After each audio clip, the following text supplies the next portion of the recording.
भारत ने अपने विदेश मंत्री जयशंकर सर को मिडिल ईस्ट की गल्फ कंट्रीज के दौरे पर भेजकर अपनी फॉरेन पॉलिसी को लेकर कौन सी डिप्लोमेटिक सिग्नलिंग करने की कोशिश की है।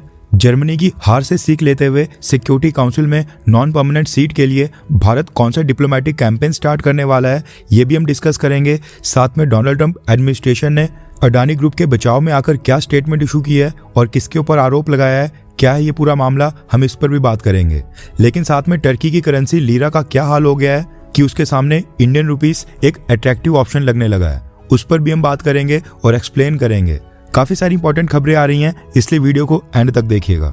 सबसे पहले बात करते हैं भारत के विदेश मंत्री जयशंकर सर के बारे में, क्योंकि न्यूज निकल कर आ रही है कि मिडिल ईस्ट में ईरान कॉन्फ्लिक्ट के बीच भारत ने अपने विदेश मंत्री को अरब देशों की मल्टीनेशनल विजिट के ऊपर भेजा है। रेफरेंस के लिए आपकी स्क्रीन के ऊपर आर्टिकल का स्क्रीनशॉट है। न्यूज निकल कर आ रही है कि जयशंकर सर आज मिडिल ईस्ट की कंट्रीज की विजिट के ऊपर रवाना हो गए हैं। मिडिल ईस्ट में जयशंकर सर कतर का दौरा करेंगे, जो कि ईरान और अमेरिका के बीच नेगोशिएशंस को फैसिलिटेट कर रहा है। उसके बाद जयशंकर सर ओमान जाएंगे। ओमान भी इंपॉर्टेंट देश है, क्योंकि ओमान के ऊपर ईरान प्रेशर डाल रहा है कि वो ईरान के साथ मिलकर स्टेट ऑफ होर्मुज में टोल फी चार्ज करने का मैकेनिज्म को ज्वाइन कर ले। कतर और ओमान के साथ साथ जयशंकर सर बहरीन और कुवैत का भी दौरा करेंगे। ईरान कॉन्फ्लिक्ट स्टार्ट होने के बाद विदेश मंत्री जयशंकर सर पहली बार मिडिल ईस्ट के इन गल्फ कंट्रीज को विजिट करने जा रहे हैं। मिडिल ईस्ट के देशों को विजिट करने के बाद जयशंकर सर वहां से अमेरिका के न्यूयॉर्क जाएंगे, जहां पर यूनाइटेड नेशंस के हेडक्वार्टर्स हैं। न्यूज आ रही है कि भारत ने साल 2028-29 साल के लिए सिक्योरिटी काउंसिल का नॉन परमानेंट मेंबर बनने के लिए अपने दावेदारी पेश की है। जयशंकर सर उसके लिए कैंपेन लॉन्च करने न्यूयॉर्क अमेरिका जा रहे हैं। कैंपेन लॉन्च करने का मतलब ये नहीं है कि जयशंकर सर वहां पर कोई रैली निकालेंगे या गैदरिंग को संबोधित करेंगे, बल्कि जयशंकर सर न्यूयॉर्क जाकर दूसरी कंट्रीज के डिप्लोमेट्स और परमानेंट रिप्रेजेंटेटिव्स के साथ मुलाकात कर भारत की मेंबरशिप बिड के लिए सपोर्ट मांगेंगे। बाकी कंट्रीज को इसलिए रीच आउट करना पड़ता है क्योंकि यूनाइटेड नेशन सिक्योरिटी काउंसिल के जो नॉन परमानेंट मेंबर्स होता है उनका चुनाव यूनाइटेड नेशन जनरल असेंबली के सभी मेंबर्स देश वोटिंग के जरिए करते हैं। इसीलिए भारत अलग अलग कंट्रीज को रीच आउट कर अपने लिए सपोर्ट इकट्ठा कर रहा है। अब इस तरह के कैंपेन करने इसलिए भी इंपॉर्टेंट होते हैं क्योंकि कई बार क्या होता है कि सेम रीजन से कई सारे देश दावेदारी पेश कर लेते हैं और जीतने के लिए 2/3 वोट्स चाहिए होते हैं। जितने ज्यादा देशों का साथ होगा, नॉन परमानेंट सीट की दावेदारी उतनी ज्यादा पक्की मानी जाती है। और सिर्फ भारत ही नहीं, इलेक्शन से काफी पहले ही दुनिया के बाकी देश भी डिप्लोमेटिक आउटरीच स्टार्ट कर देते हैं, मीटिंग्स करते हैं और सपोर्ट सिक्योर करते हैं ताकि वोटिंग के दिन उनके पास पर्याप्त वोट्स मौजूद हों। अभी पिछले महीने चुनाव में कम वोट्स के कारण जर्मनी हार गया था, जिसके बाद साल 2027-28 टेन्योर के लिए जर्मनी को नॉन परमानेंट मेंबर नहीं बनाया गया था। साल 2028-29 टर्म के लिए इलेक्शन अगले साल मई या फिर जून महीने में के आसपास होंगे और भारत ने अपना कैंपेन ऑलमोस्ट 1 साल पहले स्टार्ट कर दिया है, जो दिखाता है कि हम जर्मनी की तरह इसको लाइटली नहीं ले रहे हैं और अभी से भारत की सरकार ने सपोर्ट इकट्ठा करना और तैयारी स्टार्ट करना स्टार्ट कर दिया है। भारत पिछली बार नॉन परमानेंट मेंबर बना था साल 2021-22 टर्म के लिए, जिसका मेजॉरिटी समय कोविड-19 से डील करने में बीता था। अभी तक भारत 8 बार नॉन परमानेंट मेंबर बना है और हमने सिक्योरिटी काउंसिल में 16 साल सर्व किया है। वैसे देखना इंटरेस्टिंग होगा कि जब जयशंकर सर अमेरिका के न्यूयॉर्क में होंगे तो क्या वहां पर जयशंकर सर और अमेरिका के secretary of state Marco Rubio के बीच कोई मीटिंग होती है या फिर नहीं। अभी तक तो दोनों कंट्रीज ने इस तरह की मीटिंग के बारे में बिल्कुल कोई शेड्यूलिंग नहीं की है और ना ही कुछ बताया है। इसके लिए हमको वेट एंड वॉच करना पड़ेगा। नॉन परमानेंट मेंबर सीट के लिए कैंपेन लॉन्च करने के बाद जयशंकर सर वहां से यूरोपियन यूनियन के देश बेल्जियम जाएंगे।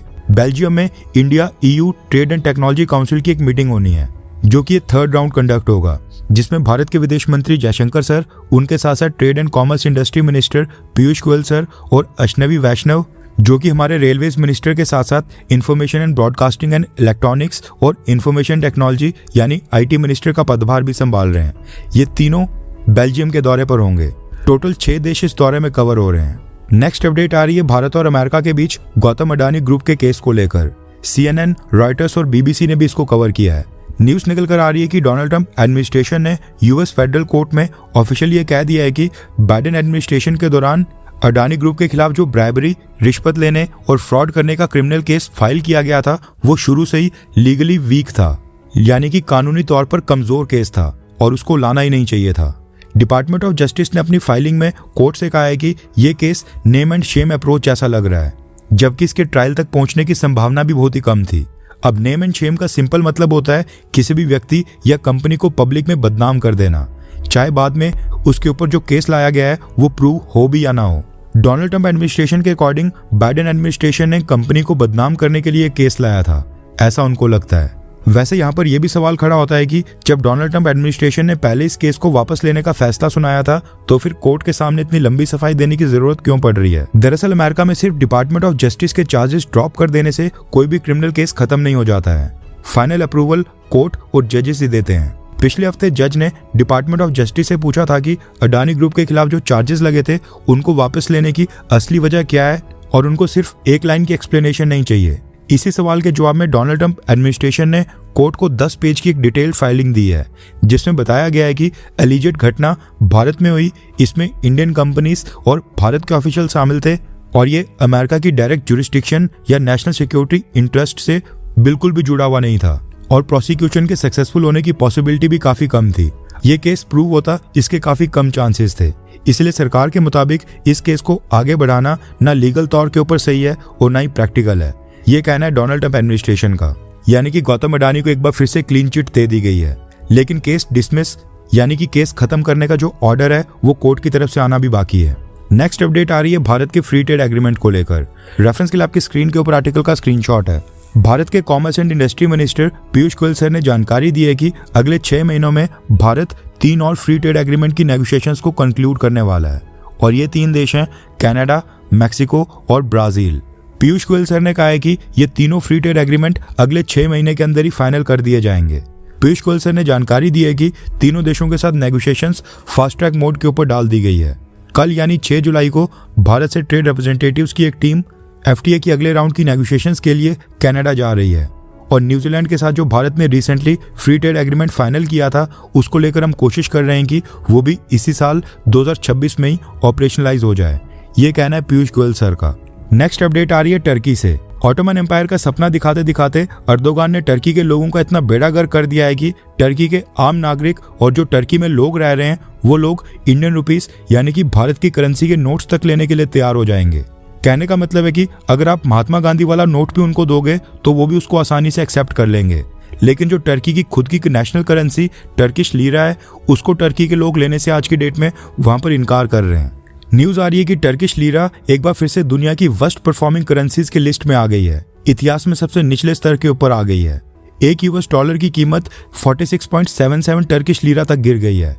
रिपोर्ट्स के अकॉर्डिंग टर्की की गवर्नमेंट ने टर्किश लीरा को डीवैल्यूएशन से बचाने के लिए इस साल $26 बिलियन के गोल्ड रिजर्व्स और ट्रेजरी बिल्स भी बेच दिए थे, लेकिन उसके बावजूद टर्किश लीरा का डाउनफॉल रुकने का नाम ही नहीं ले रहा है।